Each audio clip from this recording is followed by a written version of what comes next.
How Cascadia can maintain its heat pump momentum. 3 tools to help the region's low-income families afford more efficient heating and cooling systems, even as public dollars dry up. Meeting Cascadia's climate goals will require millions of households to stop burning fossil fuels for warmth. In Oregon and Washington, buildings emit more pollution than any other sector besides transportation. The building sector is the 3rd highest emitting in British Columbia and Idaho, and 5th in Montana. Heat pumps powered by renewable electricity are what the International Energy Agency calls the proven technology of choice to decarbonize heating, and several Cascadian jurisdictions are working hard to expand access to the technology. Oregon, for example, set itself a goal of heat pumps accounting for 65% of new residential heating, cooling, and water heating equipment sales by 2030. British Columbia resolved for all new space and water heating equipment sales and installations to be at least 100% efficient by 2030, a standard that favors heat pumps, which can exceed this threshold. Heat pumps have now outsold gas furnaces and central air conditioners for 2 consecutive years in Cascadia, nearly 3 heat pumps sold for every 2 gas furnaces in 2023. Still, heat pumps are prohibitively expensive in upfront costs, and that fact, coupled with tightening public budgets, could threaten their rapid scale-up, especially among low-income families. In this challenging context, leaders in Cascadia would do well to direct their limited treasuries of funds for public subsidies toward low-income households for whom heat pumps offer the biggest reductions in both utility bills and greenhouse gas emissions. At the same time, policymakers can support creative funding models, such as tariffed on-bill investments and green banks, to help more households get heat pumps installed. They can also strengthen building codes to ensure heat pumps are installed in new homes, avoiding costly future retrofits. This multi-pronged approach stretches scarce public dollars, while still reaching families that stand to benefit most from these clean, cost-saving, and comfortable systems. Amid dwindling subsidies, Cascadians face heat pump sticker shock. Many families, particularly those with low incomes, cannot afford heat pumps. A medium-efficiency heat pump can cost between $14,000 and $22,000 in Cascadian states. The median heat pump costs $8,200 more than installing fossil fuel heating equipment, such as a gas boiler, and air conditioning in Oregon. In Montana, that figure is $16,200. Steep costs stem from expensive manufacturing and labor, installer shortages and inexperience, the need for electrical upgrades in some homes, and the added cost of backup heating systems where required. Governments have stepped in to help. The 2022 Inflation Reduction Act, IRA, provides rebates of up to $8,000 for low-income households purchasing medium or high-efficiency heat pumps. These rebates have so far withstood rollback attempts by the Trump administration. Oregon and Washington have already secured hundreds of millions of federal dollars to launch their rebate programs. Montana has paused its rebate rollout, while Idaho has provided no public timeline. But the IRA rebates are a one-time, capped allocation, and the Trump administration eliminated tax incentives for energy-efficient home improvements in July 2025, including heat pumps. States and provinces also subsidize heat pumps, but tight budgets have led to substantial cutbacks. Washington scaled back funding for heat pump programs from $80 million in the 2023 budget cycle to $30 million in 2025. Oregon lawmakers appropriated $25 million to heat pump rebates in 2022 and added another $4 million in 2024, but allocated no new funds in 2025. British Columbia lowered its heat pump program budget from $150 million Canadian dollars in 2024 to $50 million Canadian dollars in 2025. Idaho and Montana do not offer any state-funded heat pump rebates. Several utilities in the region chip in heat pump rebates of their own, though amounts tend to be modest. For example, Puget Sound Energy offers $3,900 rebates to low-income households, and Idaho Power offers $500. Crucial as they are, public subsidies can help just a small share of Cascadians upgrade to heat pumps. If all the existing federal and state funding for energy-efficient retrofits went exclusively to heat pumps, an unlikely scenario, only 80,000 families would benefit, about 1 in 20 low-income households across Cascadian states. Still, most low-income Cascadians could save on energy bills with a heat pump. Nearly 1.3 million low-income households in Cascadia, about 76% of all low-income households, could cut their energy bills by upgrading to a medium-efficiency heat pump, assuming they can overcome high upfront costs. These households could save about $500 on average in annual energy bills, a 40% reduction on the typical $1,200 energy bill that extremely low-income households face each year in the region. These potential savings matter now more than ever as Cascadia faces a growing energy affordability crisis. From 2021 to 2024, residential electricity prices in Cascadia rose by 18%, and natural gas prices jumped 25%. Bill hikes hit low-income families the hardest. In Cascadian states, extremely low-income families spend about 10% of their income on energy, more than triple the share of higher-income households. Still, for roughly 400,000 low-income households in the region, about 1 in 4, switching to a heat pump would likely raise annual bills. In some states, the proportion is even higher. More than half of low-income households in Idaho and Montana could see higher bills upon installing heat pumps. Whether households save money by switching to a heat pump depends on three main factors. 1. The heating system being replaced. 2. The home size, and 3. Whether the household already has air conditioning. Low-income households that currently use propane, heating oil, and electric resistance heating stand to save the most on energy bills by switching to heat pumps. For households using gas, the results vary by location. Most low-income households that rely on gas in Oregon and Washington could save, but switching from gas to a heat pump in Idaho or Montana may not reduce energy bills. Further, households living in smaller homes, which generally use less energy and feature better insulation than larger homes, may not see enough efficiency gains from heat pumps to generate meaningful savings. Low-income Cascadian families are more than twice as likely to live in small homes, often apartments, than their higher-income counterparts. Finally, for households currently without air conditioning, heat pumps, which both heat and cool a home, add a new energy-consuming function, which can offset the savings from the heat pump's more efficient heating. Nearly half of low-income Cascadian households lack air conditioning, and that figure reaches over 60% in Seattle and Portland. Still, as Cascadia's summers get hotter, cooling has become a necessity. Heat pumps provide efficient cooling that improves comfort and health, and that can prove life-saving during extreme heat events.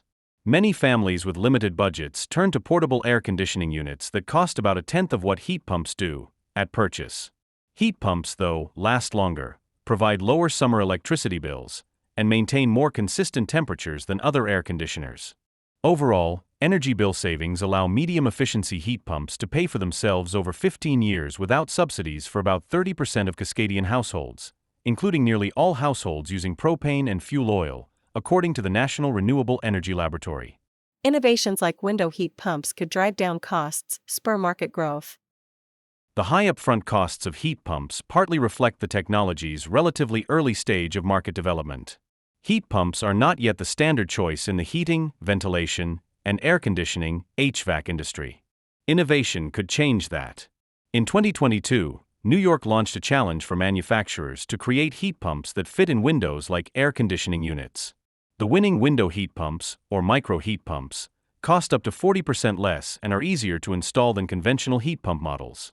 These heat pumps are already going into public housing apartments, and the New York City Housing Authority plans to scale up the pilot program, aiming to install 30,000 units over the coming years.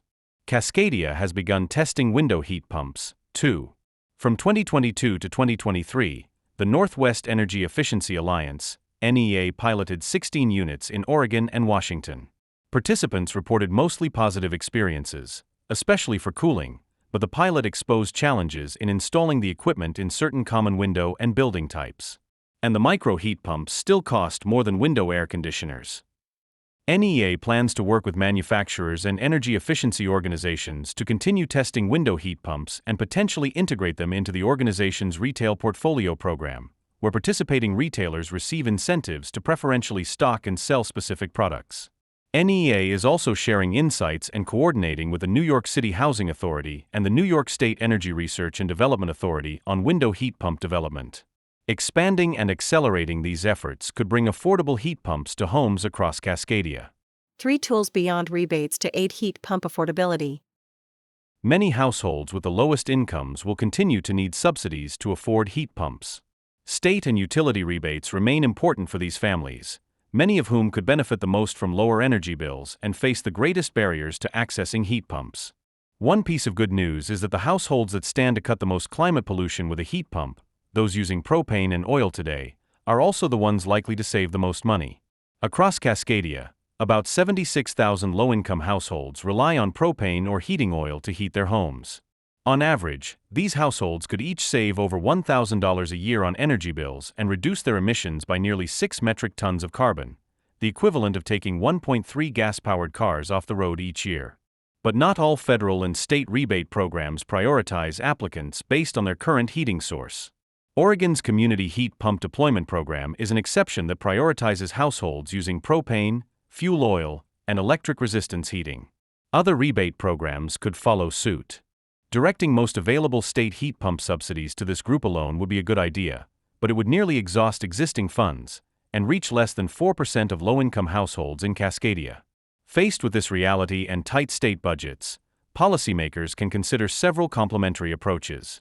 First, enable utilities to front costs through inclusive investments. Tariffed on-bill investments, also known as inclusive utility investments, offer one alternative approach to help more families overcome heat pumps' high costs. Under this model, a utility pays for the heat pump or other energy efficiency measure, and the customer pays a monthly service charge on their bills, allowing the utility to recover its costs. Typically, regulators require the expected energy savings to exceed the heat pump's upfront cost, so customers don't see their bills rise. Some programs, such as Ameren Missouri's Pay As You Save Pays program, allow customers to make an upfront copayment for the portion of the total project cost that exceeds the utility's recoverable investment. Tariffed on-bill investments differ from traditional on-bill loans, where customers borrow money from a utility or a third-party lender and repay the loan on their monthly utility bills. On-bill loans typically require credit checks and low debt-to-income ratios. By contrast, tariffed on-bill investments do not require credit checks and do not create a personal debt obligation for residents. Rather, utility regulators decide if the terms of the tariff meet the basic regulatory framework of just and reasonable rates. Landlords can authorize heat pump installations while payments stay tied to the property meter. Both costs and benefits automatically apply to subsequent tenants with notice of the estimated bill savings communicated prior to signing a lease. As a result, these programs hold particular promise for reaching renters and low-income families, including those who are, quote, locked out of the credit economy, end quote, said Max Toth, interim director of Just Energy Transition at the nonprofit Clean Energy Works, in an interview with Sightline. As of 2024, more than 20 utilities across 10 states operated tariffed on-bill investments. None of them is in Cascadia. Regulators can direct utilities to create tariffed on-bill investments without legislation, or policymakers can spur commissions to act. For example, Illinois passed legislation in 2021 and Massachusetts proposed legislation in 2025, requiring the development of these programs and ensuring accessibility by low-income households. Regulators in California are currently considering pilot proposals from utilities in their state following a recommendation from the California Energy Commission identifying tariffed on-bill investments as a promising approach to address equity gaps. These models could guide Cascadian policymakers craft tariffed on-bill investments where heat pumps are cost-effective. Second, establish and fund green banks. Green banks leverage limited public dollars to attract private investment, as high as $30 for every $1 of public funding, in energy efficiency measures, including heat pumps. By working with credit unions and other lenders, green banks use public funds to back loans with better terms than traditional loans, such as lower interest rates, longer repayment periods, and minimal underwriting requirements. Green banks can enable families to access heat pumps more quickly and easily than through utility or some rebate programs, with application processes sometimes completed in as little as 1 day. In doing so, green banks can ideally offer an affordable alternative to credit cards, which low-income households tend to rely on to cover unexpected expenses, including the urgent replacement of heating or cooling equipment, Eli Lieberman, executive director of the Washington State Green Bank, told Sightline. Green banks are succeeding in reaching households with moderate to low incomes, according to a 2022 study of the 4 largest and longest-running green banks in the Midwest and Northeast. Green banks prove especially valuable for the missing middle of the market, families who earn too much to qualify for income-tested rebates but still cannot afford a full heat pump upgrade. However, green banks primarily serve homeowners with high credit scores and the capacity to carry debt. Even so, green banks play a valuable role in filling funding gaps and could form part of a broader toolkit to expand access to heat pumps in Cascadia. As of 2022, green banks operated in 28 states. In 2023, Oregon lawmakers considered exploring the creation of a green bank with House Bill 2763, but the governor vetoed the bill, citing concerns about implementation timelines and stretched departmental capacity. The bill came back in 2025 but didn't advance beyond the Senate's Labor and Business Committee. Policymakers could revisit it in future years. Washington's Green Bank launched in 2025 with $800,000 from the state's Climate Commitment Act, CCA, but it remains uncapitalized after the Trump administration froze federal funding for green banks. No green banks operate in Idaho and Montana. Green banks need $10 to $50 million in capitalization to operate 1 to 2 programs sustainably. Policymakers could consider allocating more CCA funding to get the bank up and running, multiplying the impact of these limited public dollars. Third, require or incentivize new buildings to be all-electric. Building codes that encourage or require all-electric new homes offer one state-level policy that could accelerate a market shift by indicating sustained demand, all while saving money in the near term and avoiding costly retrofits down the line. In Seattle and Eugene, the cost of building an all-electric single-detached home is about 9% lower than the cost of building a home with both gas and electric hookups. The same pattern holds in Vancouver, British Columbia, where all-electric new homes equipped with heat pumps cost less to build than their gas-heated counterparts. In Idaho and Montana, evidence does not yet conclusively support heat pumps as a more cost-effective option than gas in new homes. Washington's most recent residential and commercial energy code strongly encourages heat pumps in new homes.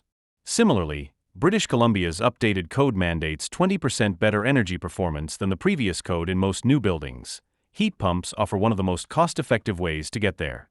The province aims to require all new buildings to be net zero by 2030, a target that hinges on heat pump adoption. Oregon's building codes are less ambitious. State statute requires that new buildings be 60% more energy efficient by 2030 compared with 2006 levels, and its building code lists heat pumps as one option among many for meeting energy efficiency standards. Policymakers could increase the energy efficiency target for new buildings, and the Oregon Building Codes Division could introduce new measures in the forthcoming 2029 Building Code to steer more new construction toward full electrification. Public dollars or no, Cascadia can still expand heat pump access. Heat pumps represent more than a solution to decarbonize buildings.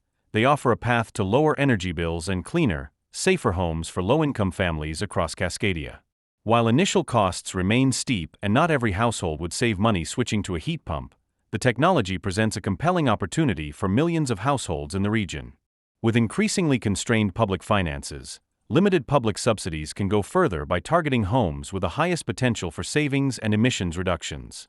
Creative financing tools such as tariffed on-bill investments and green banks can help more families overcome cost barriers, while stronger building codes can make heat pumps become the default in new construction.